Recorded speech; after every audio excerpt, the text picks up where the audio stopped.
Anyone? There's no right and wrong answer lang naman. You can guess. You can make hula. What material ang ginamit to create? Yes, Sahana. You have any idea po? Wax, Sorry? wax, Oh, wax, beeswax. beeswax.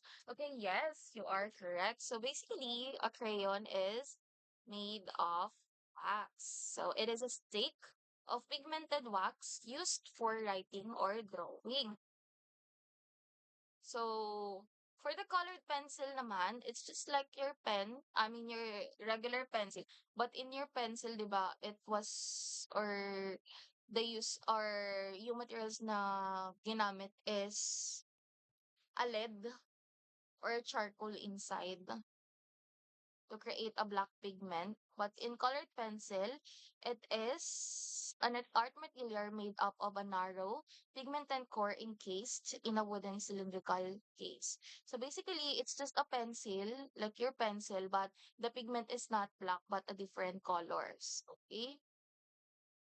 It, as far as I know, it's also made by lead, made of lead, sorry.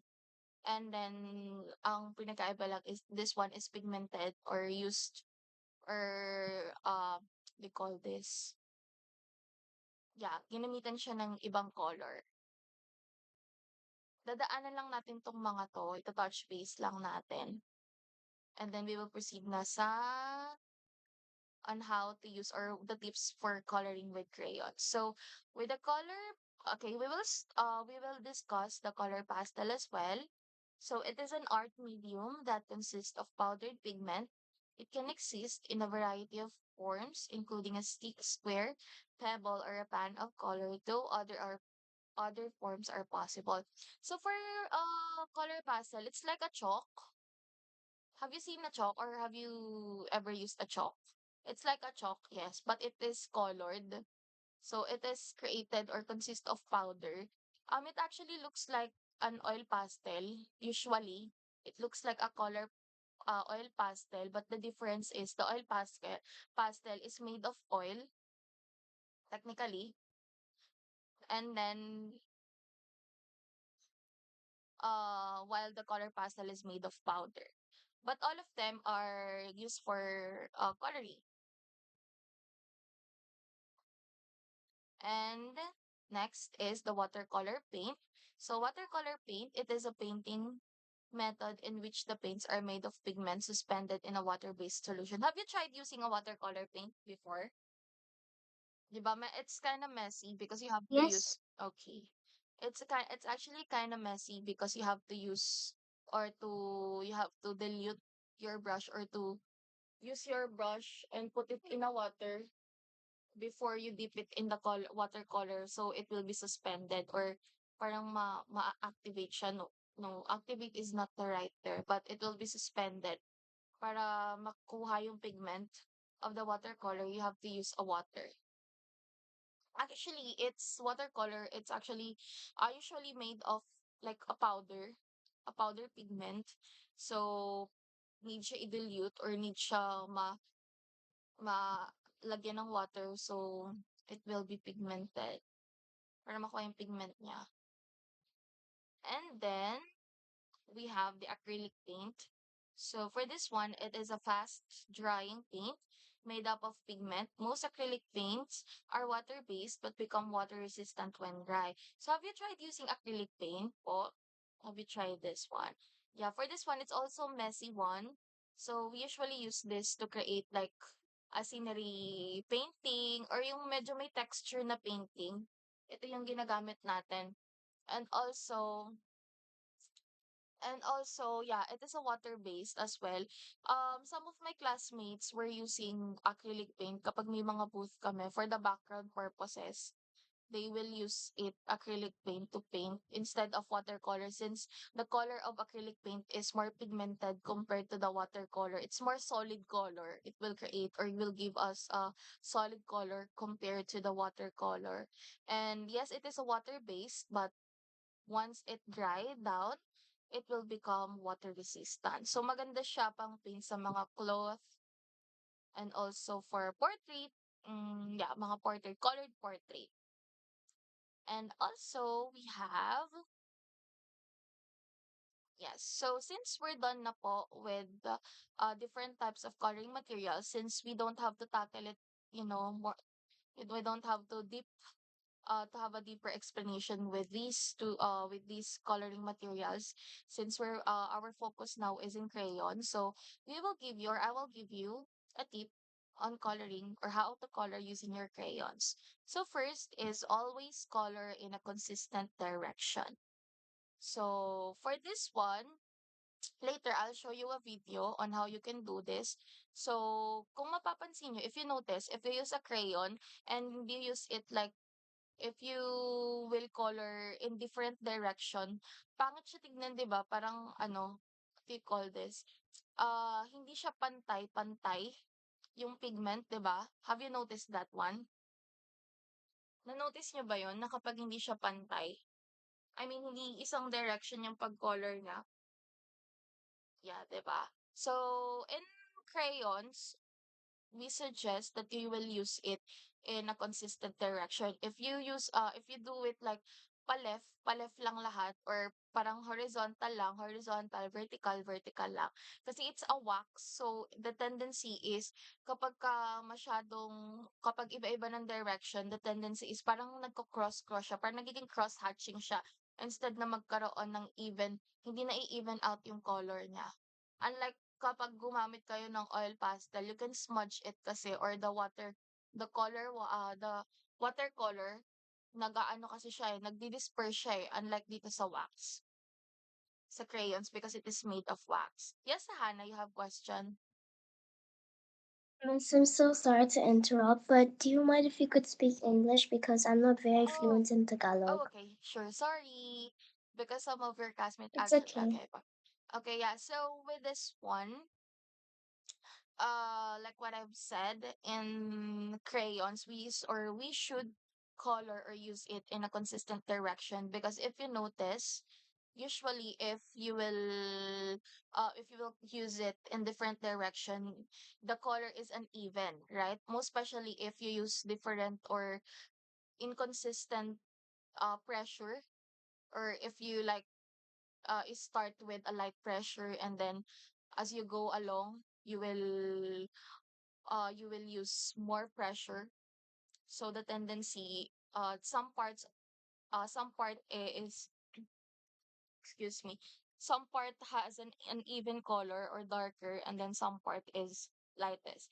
You will understand it more later once I show you a video.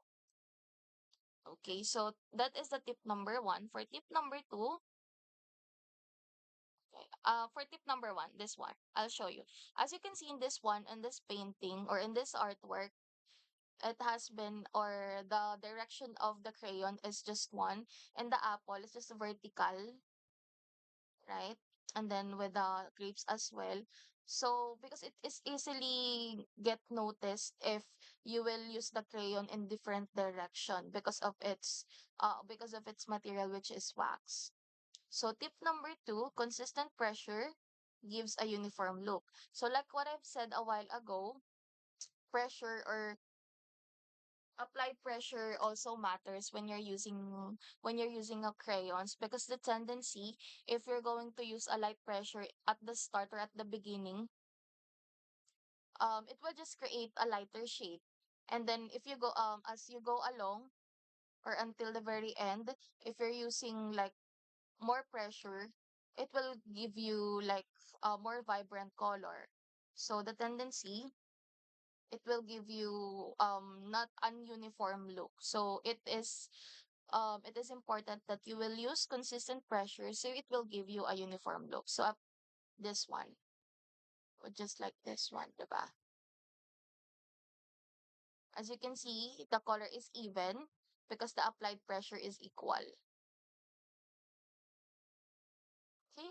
So for tip number three, a variety of pressure creates emphasis. So again, we do have different pressure.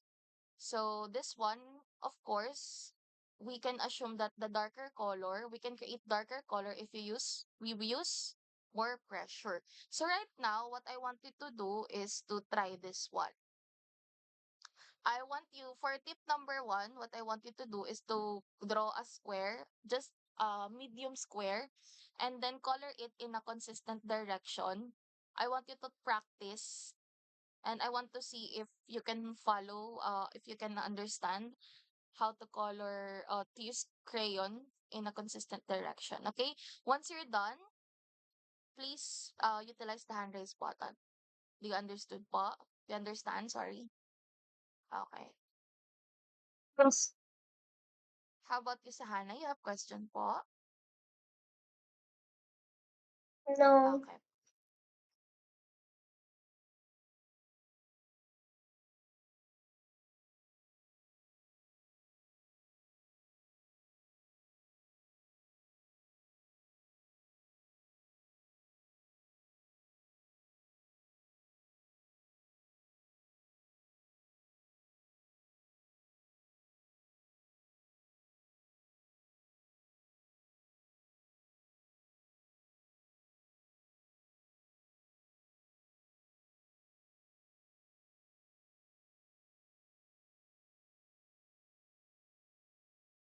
Teacher, Yes po. is it okay if I use any color? Any yes pa, any color, basta as long as it's crayon. Yeah, but do I need to use? Is it okay if I only use one piece of crayon? Yes, just one color. Just Oh, make sure that you will just color it in one direction because I want you to practice it. okay. Okay. Teacher. Okay po. Nantok na ako.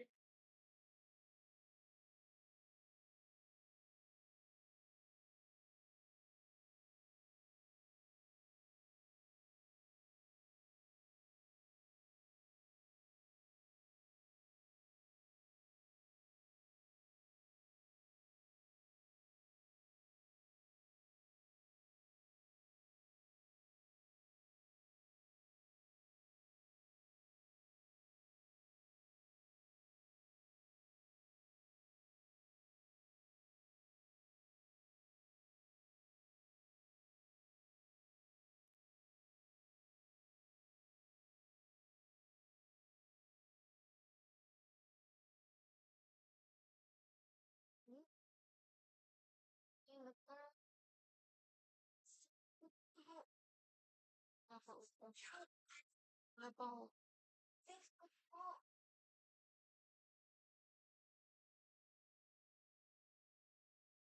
Mhm. Sa Manila yun. Hindi. So, saan?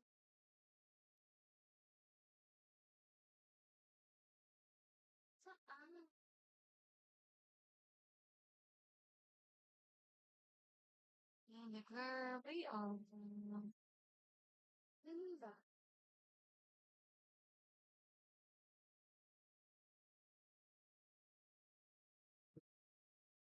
Oo.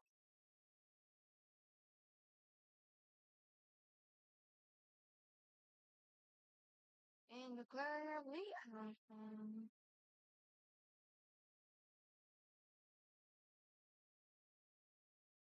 What's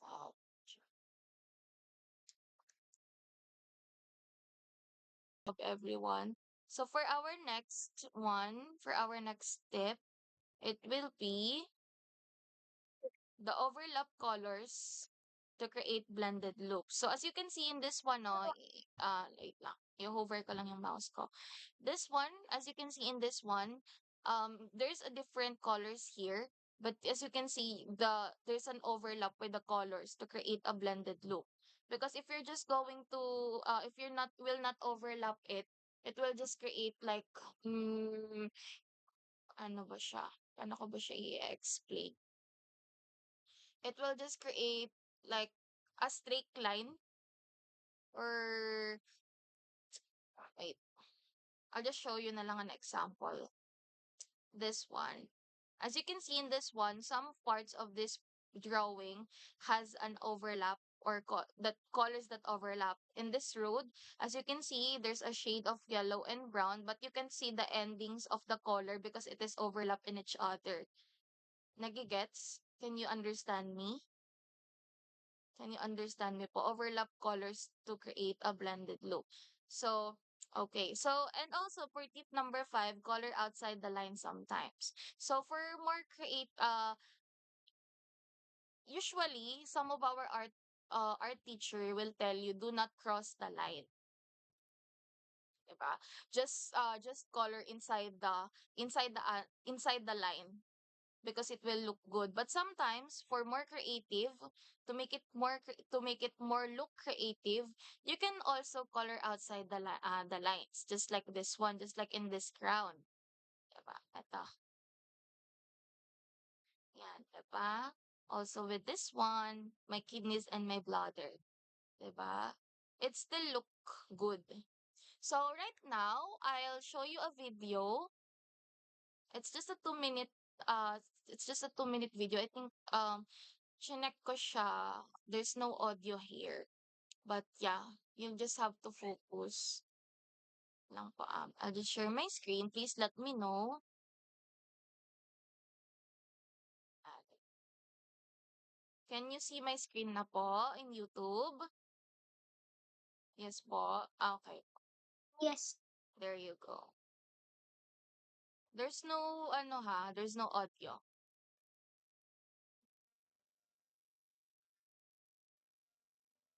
Okay, first, he color around the pencil line and then the rest part, okay, like that. So this is the tip number 1, always color in the same direction to make it more or to make it look more even. And can you notice the pressure applied? It's uniform. Uh, you can also use this technique. Yeah.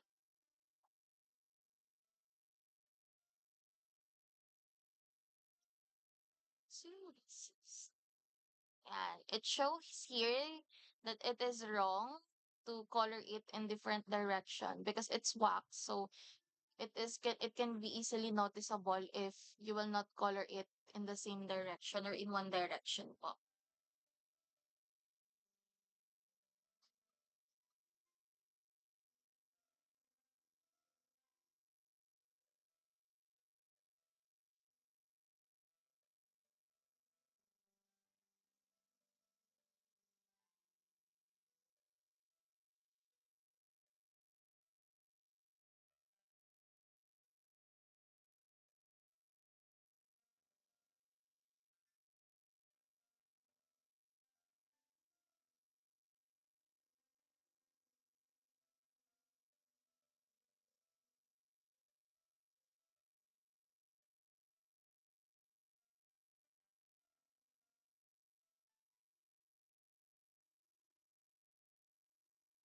That one naman, this is what I'm talking about blending.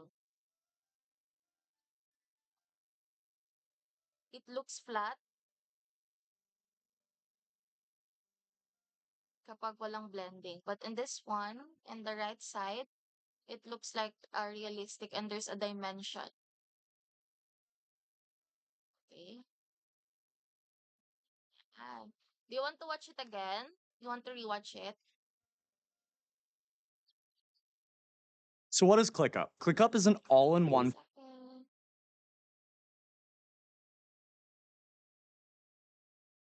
Let's watch this one as well.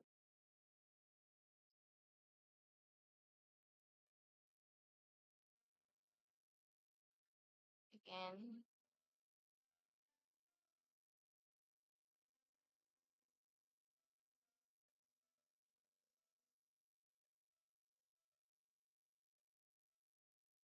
Cute ng kapatid niya.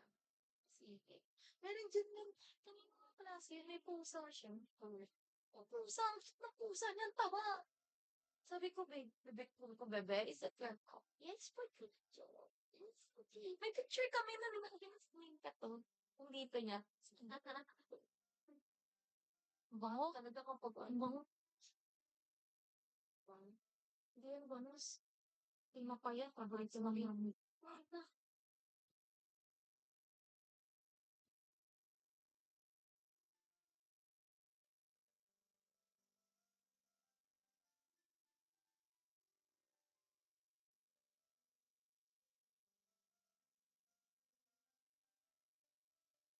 sabi ko kasi sa ano, gusto mo ba ng cake? Bili ka ng cake dyan na ano. Ay, ayaw ko naman ng cake. Dapat wala kaming balak umalis. Eh, alam ko kasing nalulungkot siya kapag birthday mo. Sige ko parang, siya na. Sabi niya, gusto mo ba? Free ka ba ngayong labas ka? Ang tawag nito, birthday blues. Ganun, ay, ang birthday mo. Oo. Hindi lang dyan nga. Wala akong paramdam sa iyo. Pero ganun yung ginawa ko. Nag-ayatin ako tapos ang wala kami sa pwede gusto ko makita. Ha? Kung ginagawa mo ng date, saan? Nag-ano pa rin na ay, init. Yan. Birthday mo. Birthday ko lang. Oo, andito ka lang. Si ano ka naman.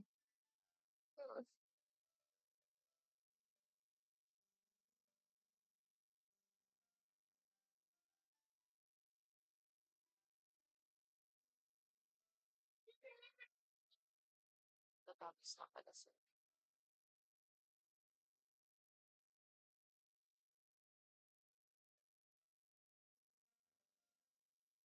Okay, so yan, that's some of the techniques on how to use a crayon. So I'll show you another video. Just give me 1 second lang. Please bear with me. Ika lang po ah. Ikaw ang teacher. Kung nakita ko ang video dito eh, may sinabi.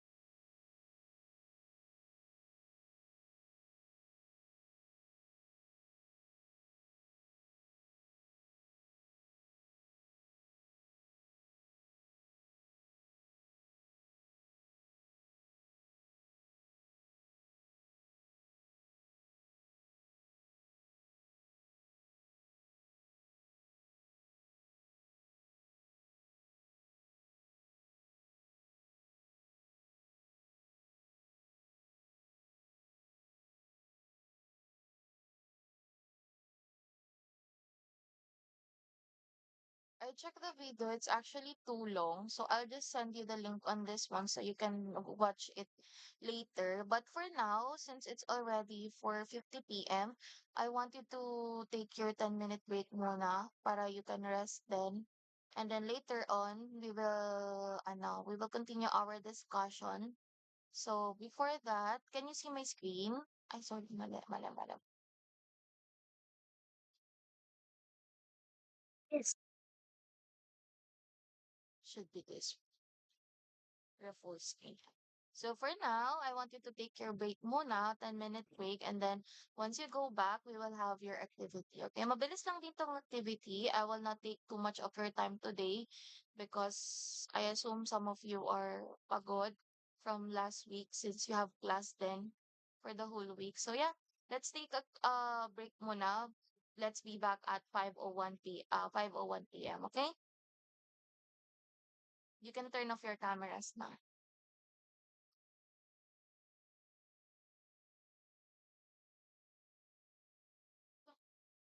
Yeah. Paano ba? Paano na ito? Wala na po, paulit-ulit na siya. Ulit-ulit. Pero okay lang.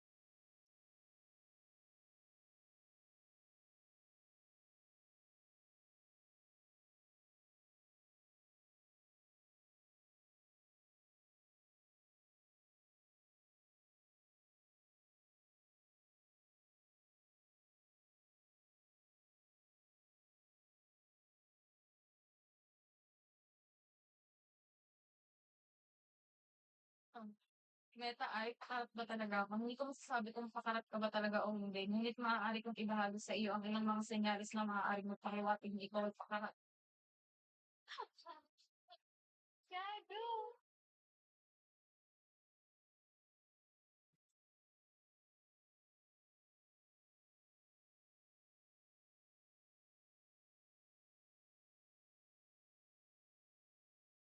Mas crush talaga.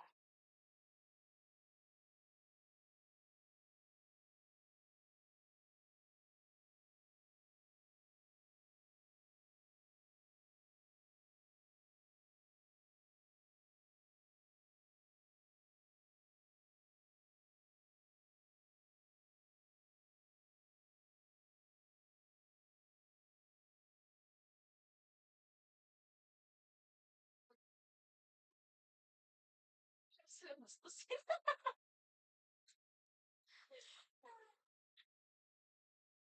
Alam mo kahit sino din ang tawag na sa'kin Ann.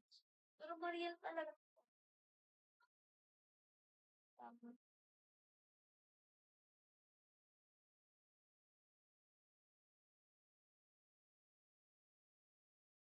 Tama. Parang di tayo nag-usap about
OA na naman ng anak ko.